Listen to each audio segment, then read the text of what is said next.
Hello दोस्तों, कैसे हैं आप सब लोग। मैं आशीष नेगी स्वागत करता हूं आपका अपने यूट्यूब चैनल लेट्स लर्न में। तो आज हम शुरू करने वाले हैं प्रॉपर्टीज ऑफ डिटरमिनेंट। इसका डिटरमिनेंट चैप्टर का एक लेक्चर हो चुका है, उसका लिंक आपको डिस्क्रिप्शन बॉक्स में मिल जाएगा। तो आज हम सेकंड चैप्टर जिसमें हम डिस्कस करने वाले हैं कि डिटरमिनेंट की कुछ प्रॉपर्टी 6-7 प्रॉपर्टीज हैं, उनको डिस्कस करते हैं और फिर उनके बेस पे क्वेश्चन करते हैं। चलिए, तो जो पहला प्रॉपर्टी है यहाँ पे, पहली प्रॉपर्टी क्या बोलते हैं यहाँ पे डिटरमिनेंट की, the value of determinant remaining unchange if its row and column are interchange. मतलब समझते हैं इसको कि जो डिटरमिनेंट की वैल्यू रिमेन अनचेंज रहेगी, यानी कि कोई बदलाव नहीं होगा अगर हम क्या रो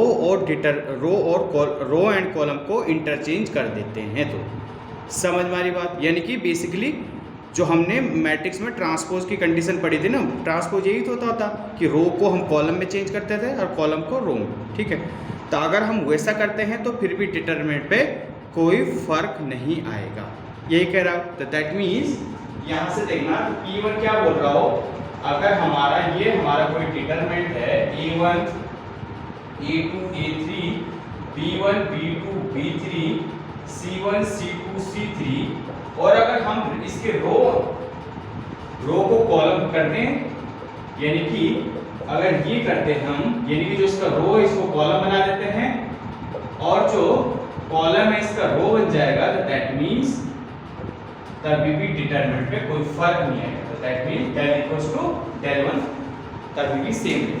समझ में आई बात? ठीक है। अब जो प्रॉपर्टी 2 है इसकी, यहां से क्या बोला है यहाँ प्रॉपर्टी 2, ये रही, इफ एनी 2 रो और कॉलम, यदि आप किसी 2 रो या 2 कॉलम को, ठीक है, किसके डिटरमिनेंट के आर इंटरचेंज, यदि किसी 2 रो या 2 कॉलम को डिटरमिनेंट में आप इंटरचेंज करते हैं, तो जो डिटरमिनेंट की वैल्यू होगी वो क्या हो जाएगी, सिर्फ साइन का फर्क आएगा। ठीक है ना।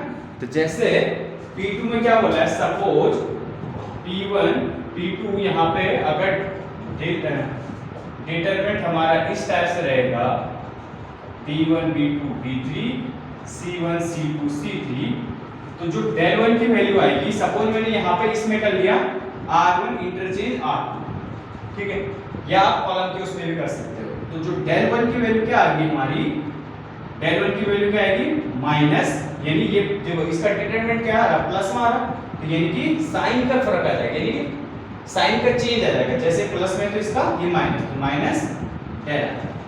समझ में बात आप लोगों को? चलो, अब यहां से देखना इसका ये note, we can denote interchange row और कॉलम को कैसे करते हैं, यानी RI RJ इंटरचेंज होने, यानी कि जो RI था वो RJ बन जाएगा, जो RI था वो RJ की प्लेस पे आ जाएगा और जो RJ था RI की प्लेस पे आ जाएगा। सिंपल, ठीक है ना। ऐसे ही कॉलम के उसमें भी। दैट मीन्स अगर हम इसमें देखते हैं जैसे R1 इंटरचेंज R2, तो दैट मीन्स यहाँ से डिटरमिनेंट की वैल्यू क्या होगी, जहाँ पे हमारा R1 था वहाँ पे R2 की वैल्यू आ जाएगी, और जहाँ पे R2 था वहाँ पे R1 की वैल्यू आ जाएगी। समझ में बात आपको? चलिए, अब देखते हैं हम कुछ प्रॉपर्टी 3 देखते हैं। प्रॉपर्टी 3 क्या है इसकी, इफ एनी 2 रो और कॉलम ऑफ डिटरमिनेंट की, यदि आप किसी 2 रो या 2 कॉलम को डिटरमिनेंट का आर आइडेंटिकल, यानी डिटरमिनेंट में यदि 2 रो और 2 कॉलम आइडेंटिकल है, आइडेंटिकल मतलब सेम है, यानी एलिमेंट के केस में सेम है, ठीक है, हाँ, then value of determinant is 0, तो उस केस में जो डिटरमिनेंट की वैल्यू होगी क्या होगी, 0 होगी। That means property 3 mathematically type से यहाँ समझते हैं, अगर इस टाइप से रहेगा हमारा A1 A2 A3 B1 B2 B3, और इसको भी मैंने लिख दिया A1 A2 A3, तो यहाँ देखना R1 और R3 सेम है ना, आइडेंटिकल सेम, यानी कि सेम जो R1 के एलिमेंट हैं सेम R3 की भी एलिमेंट है, और कॉरस्पॉन्डिंग के केस में, यानी कि जो ये कौन सा प्लेस हमारा इस, अगर ये R1 में देखते हैं ये कौन सा एलिमेंट हमारा फर्स्ट एलिमेंट है, ऐसे R3 में जो ये कौन सा एलिमेंट है, सेम फर्स्ट एलिमेंट है, दोनों कॉरस्पॉन्डिंग सेम है ना, A1 A1, तो दैट मींस इस केस में आइडेंटिकल सेम और क्रॉसपोंडिंग, ठीक है। तो इस केस में जो डिटरमिनेंट की वैल्यू होगी क्या होगी 0। समझ में आया आप लोगों को? चलो तो इसका हम एक एग्जांपल देखते हैं। जैसे ये एग्जांपल है, ये डिटरमिनेंट हमें इसका फाइंड आउट करना है। देखो यहाँ देखना C2 और C3 आइडेंटिकल सेम है, ठीक है। तो इसको हमने जब डिटरमिनेंट इसको एक्सपेंड किया, डिटरमिनेंट तो आप निकाल ही सकते हो, तो इसकी वैल्यू क्या आ रही है 0। इतना समझ में आया आप लोगों को? चलिए अब हम अगला देखते हैं R4। तो R4 यहाँ पे क्या बोला है, इफ ईच एलिमेंट ऑफ ए रो और कॉलम, यदि किसी भी रो या कॉलम का हर एक एलिमेंट ऑफ डिटरमिनेंट का is multiply by some constant के, यदि किसी रो या किसी कॉलम किसका डिटरमिनेंट का मल्टीप्लाई होता है किसी कांस्टेंट की से, देन इट्स वैल्यू, इसकी जो वैल्यू आ गई क्या आ गई, k टाइम्स दिस डिटरमिनेंट। समझ में आई बात? k times this determinant. Okay चलिए इसके मैथमेटिकली समझते हैं हम। तो मैथमेटिकली अगर हमारा ये कोई डिटरमिनेंट है, अगर मैंने इसमें इसके R1 में k टाइम्स R1 कर दिया, यानी कि k कोई कांस्टेंट है उसको मल्टीप्लाई कर दिया इससे R1 से। जैसे हमने मैट्रिक्स में देखा था ना, जब स्केलर मैट्रिक्स से मल्टीप्लाई होता था, ठीक है, तो उस केस में क्या होता था, उस केस में तो क्या होता था कि जैसे आप करते थे 2 into a, मतलब a मैट्रिक्स है 2 इसका स्केलर, तो यहाँ पर तो क्या होता था कि इसका मतलब क्या होगा कि जो स्केलर है मैट्रिक्स के हर एलिमेंट से होगा। बट यहाँ पे मैंने क्या लिखा, R1 चेंज हो रहा है सिंपल, उसमें मल्टीप्लाई यानी ऑपरेशन लग रहा है ठीक है, तो दैट मींस इस टाइप से, ठीक है। तो इसकी जो वैल्यू आएगी k टाइम्स क्या आएगी, जो इसका डिटरमिनेंट। समझ में आया? ठीक है। अब इसमें रिमार्क यानी कि जो इससे कुछ कंक्लूजन क्या निकले देखते हैं।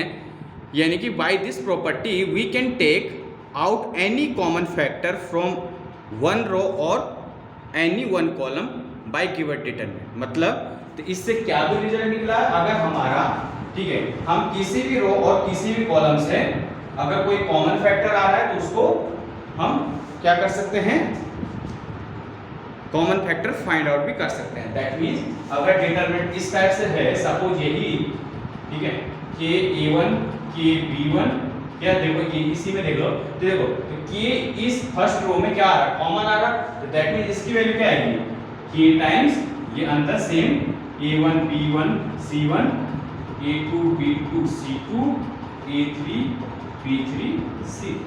समझ में आया? इस टाइप से भी आप कर सकते हो।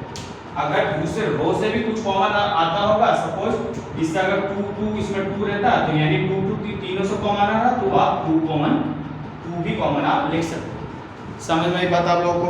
चलो आगे देखते हैं हम प्रॉपर्टी 5। यहाँ पे क्या लिखा है प्रॉपर्टी 5, इफ सम यानी कुछ सम और ऑल एलिमेंट ऑफ ए रो और कॉलम, यदि कुछ एलिमेंट या सभी एलिमेंट किसी रो और कॉलम ऑफ डिटरमिनेंट के are express as sum of 2 or more term, मतलब 2 या 2 से ज़्यादा टर्म के उसमें एक्सप्रेस हैं यानी एक्सप्रेस कर सकते हैं, then determinant can be express as the sum of 2 or more determinant. तो क्या बोल रहा है, अगर किसी डिटरमिनेंट में कुछ एलिमेंट या सभी एलिमेंट किस टाइप में है, express as the sum of 2 or more term में, ठीक है, तो हम उसको डिटरमिनेंट में अलग अलग टाइप से भी लिख सकते हैं, अलग अलग उसमें अलग अलग डिटरमिनेंट में भी एक्सप्रेस कर सकते हैं। जैसे फॉर एग्जांपल ये हमारा डिटरमिनेंट था, तो यहाँ पे देखना R1 में देखना R1 कैसे दिया है,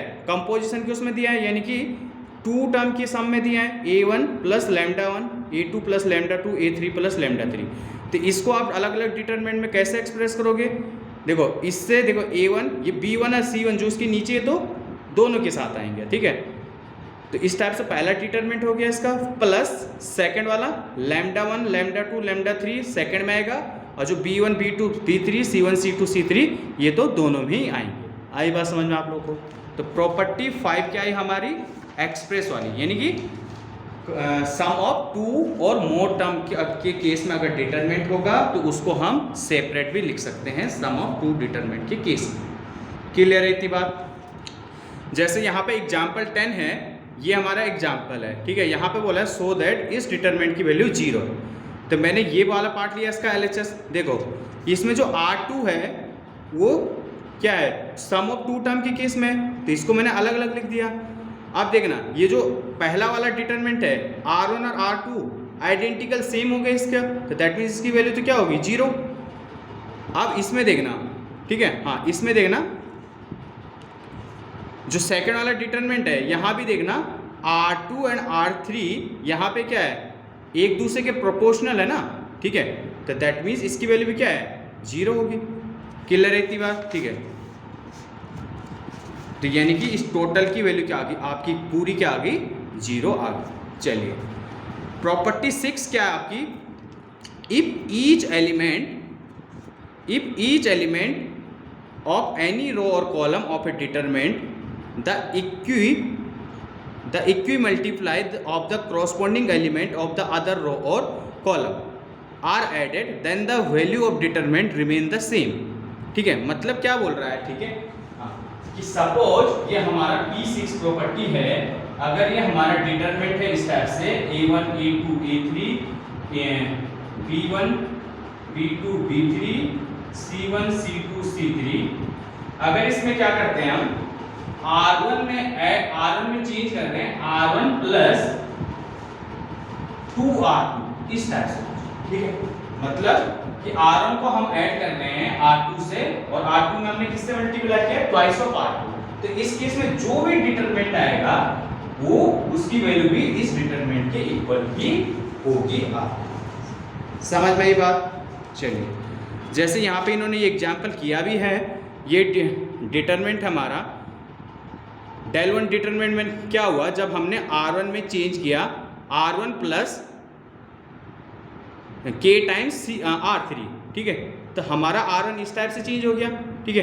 तो डेल वन और डेल की वैल्यू क्या होगी यहाँ पे सेम होगी, ठीक है। ये वो इसका रिमार्क भी समझ लेते हैं कुछ जो कंक्लूजन निकला। तो दैट मीन्स अगर del one is the determinant obtaining apply RI change K times RI, मतलब अगर डेल आई हमें कब मिला, जब हमने किसी रो या किसी कॉलम में चेंज करके किया, देन जो डेल वन की वैल्यू क्या होगी हमारी K टाइम्स डेल वन, ठीक है बात। चलो जैसा हमारा ये एग्जांपल है प्रूफ दैट समझते हैं। इसकी वैल्यू हमने ये जो डिटरमिनेंट की वैल्यू क्या निकालनी है A3, तो अप्लाई मैंने कर दिया R2 में अप्लाई कर दिया R2 माइनस 2R1 और R3 में अप्लाई कर दिया R3 माइनस 3R। तो जब हमने अप्लाई करके ऑपरेशन अप्लाई किया तो इस टाइप से मिल गया हमारा, ठीक है। अब यहाँ देखना R2 और R3 में या कॉलम 1 में देखना दो वैल्यू 0 है इसकी। तो अगर मैं इसका आप डिटरमिनेंट सिंपली किसके थ्रू निकालूँ, C1 के थ्रू फाइंड आउट करूँ, तो इजीली हमारा डिटरमिनेंट निकल जाएगा, क्योंकि हमें एक ही बार कैलकुलेट करना पड़ेगा। इन दोनों के भी तो वैल्यू तो 0 है, तो 0 मल्टीप्लाई कुछ भी रहेगा 0, ठीक है। तो उससे हम जब सॉल्व किया तो उसकी सिंपल वैल्यू कितनी आ गई AQ। क्लियर है बात इतनी, इसकी वैल्यू कितनी आ गई आपकी AQ। चलो आगे समझते हैं हम लास्ट प्रॉपर्टी इसकी।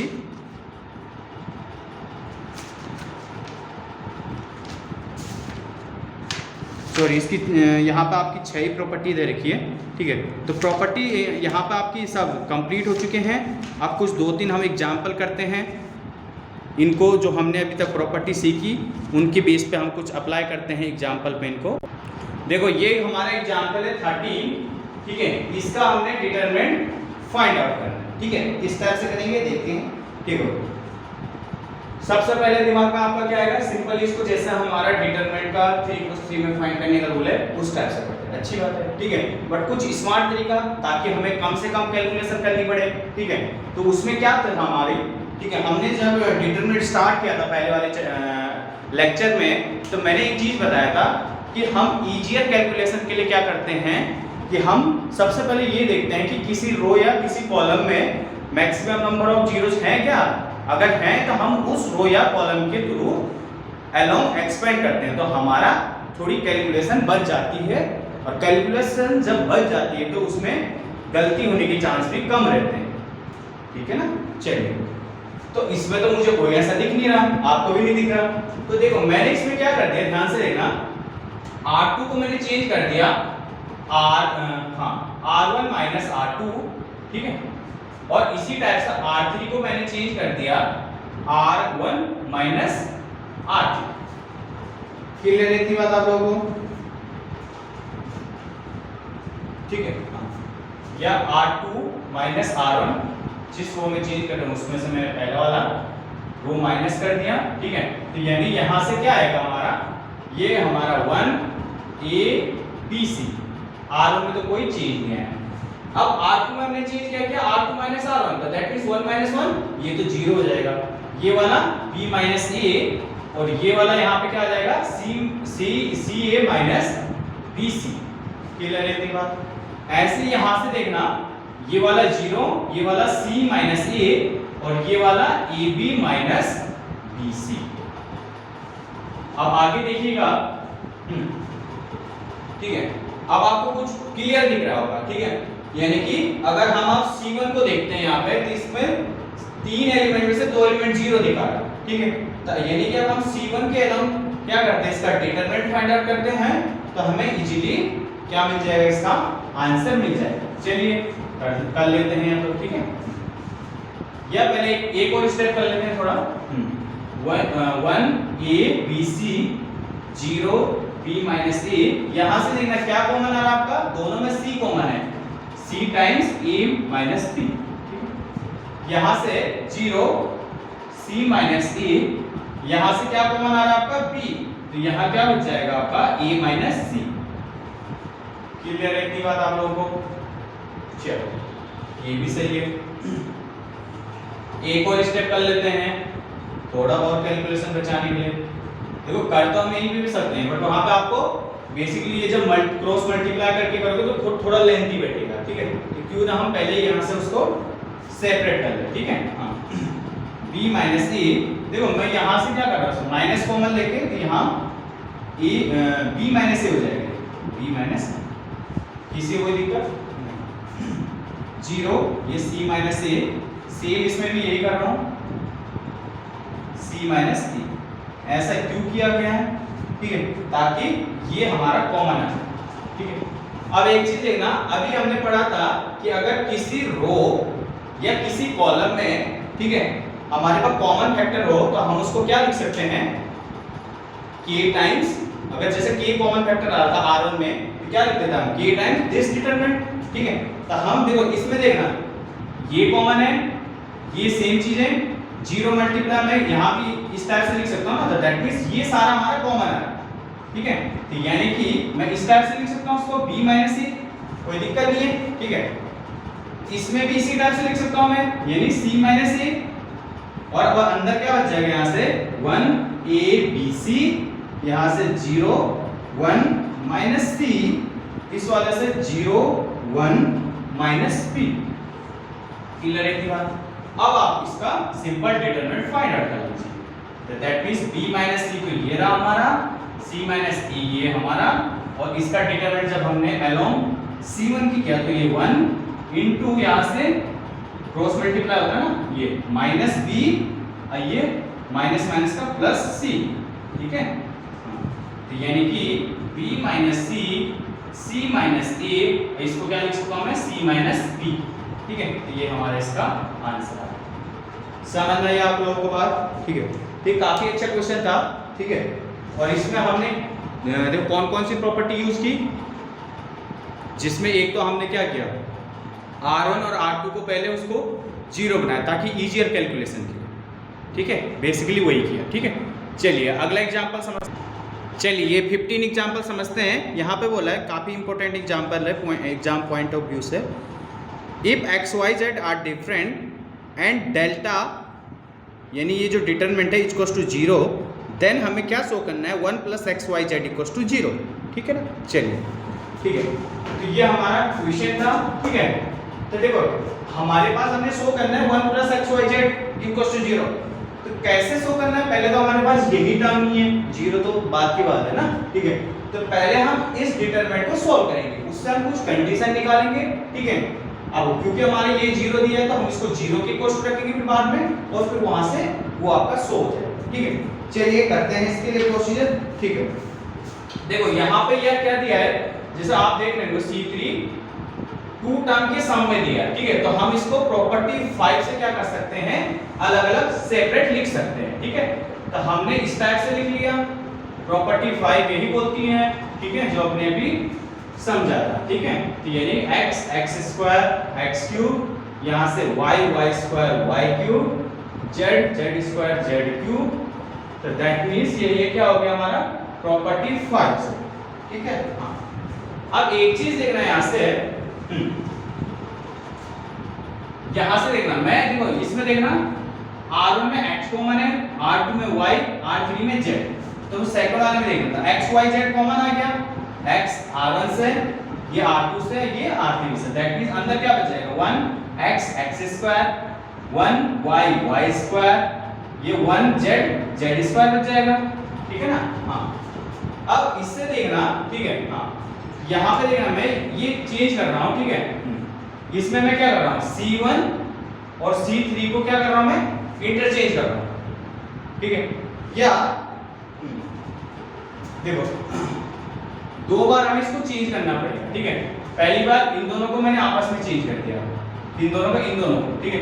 फिर C1 और C3 को हम चेंज करेंगे, तो यानी कि जब एक बार चेंज किया तो क्या उसका साइन -1 आएगा, दूसरी बार चेंज किया तो -1 का स्क्वायर, यानी दो बार माइनस माइनस हो जाएगा ना, ठीक है। तो दैट मींस ये अपनी प्लेस पे आ जाएगा 1 1 1, यहां पे आ जाएगा हमारा x y z, और ये x square y square z square. ये समझ में आया आप लोगों को, ठीक है। मतलब जैसे अगर हमने इसमें इस वाले में देखना C1 और C2 पहले चेंज किया तो इस टाइप से मिल गया हमें क्या x square x1 y square y1 z square z1। अब मैंने C1 और C3 को इंटरचेंज कर दिया, ठीक है। यानी ये जो पहले हम जब पहले किया था ये नेगेटिव ऑफ दिस होगा, अब फिर नेगेटिव इनटू नेगेटिव यानी कि नेगेटिव 1 का स्क्वायर, ठीक है। तो दैट मींस ये क्या हो जाएगा 1 x square, 1 y y square, 1 z square. तो ये हमारा इस टाइप से है, समझ में आया आपको। चलिए, तो यहां से हमने क्या देखा यहां से, ठीक है। अब ये दोनों चीजें सेम है आपकी, ठीक है, ठीक है। तो ये दोनों जब चीजें सेम है तो ये आपका कॉमन आ जाएगा, तो दैट मींस -1 का स्क्वायर 1 प्लस x y z आपका कॉमन आ जाएगा, 1 plus 1 x square, 1 y y square, 1 z square, ये आपका बच जाएगा, समझ में आएगा, ठीक है। ये हमारा दोनों में कॉमन है। अब एक चीज देखना, ठीक है। अब इसको हमने पहले सॉल्व करना है, ठीक है, इसको सॉल्व करना है, ठीक है। इसको सॉल्व करने के लिए इजीयर कैलकुलेशन के लिए इन दोनों को आप जीरो बना सकते हो, ठीक है। तो आप बना सकते हो इससे किससे R2 में चेंज करके R2 माइनस R1, ऐसे R3 में चेंज करके R3 माइनस R।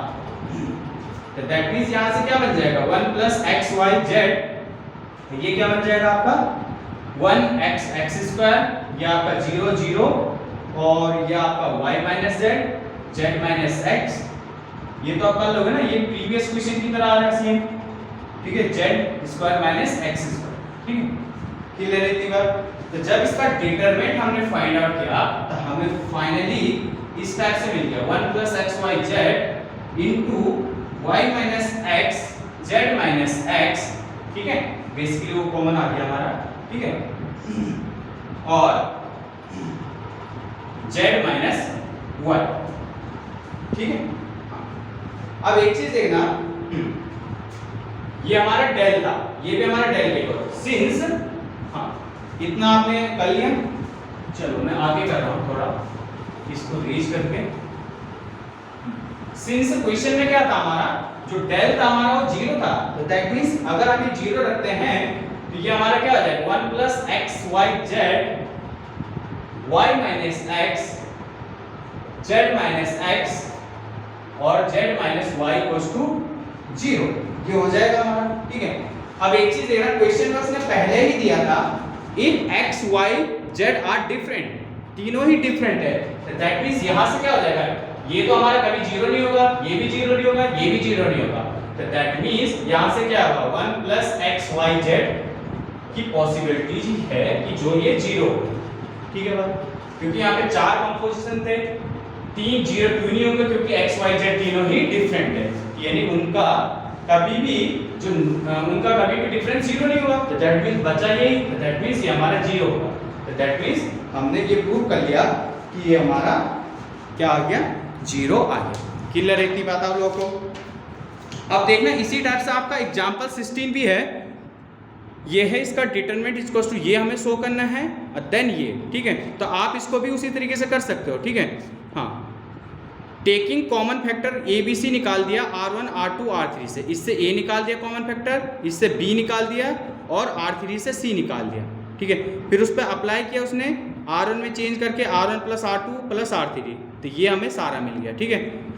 तो उसके बाद जब हमने उसके बाद उसने एक्सपेंड किया तो आपको इस टाइप से मिल गया, तो आपका ये पहला पार्ट प्रूव हो गया। देन ये आपका ये सेकंड वाला, फिर देन इक्वल्स टू RHS आपका आ गया, ठीक है। ये इतना इंपॉर्टेंट है नहीं, बट फिर भी आप ट्राई कर सकते हो आगे आने वाले क्वेश्चन के लिए, ताकि आपको काफ़ी हेल्प मिल सके इसके लिए। आप देखो ये काफ़ी लेंथी है, ऑलरेडी इतनी बड़ी वीडियो चली गई, तो इसकी जो एक्सरसाइज है 4.2 इसको हम सेपरेट वीडियो में डिस्कस करेंगे, ठीक है। चलिए फिर मिलते हैं नेक्स्ट क्लास में, ठीक है। Bye, thank you.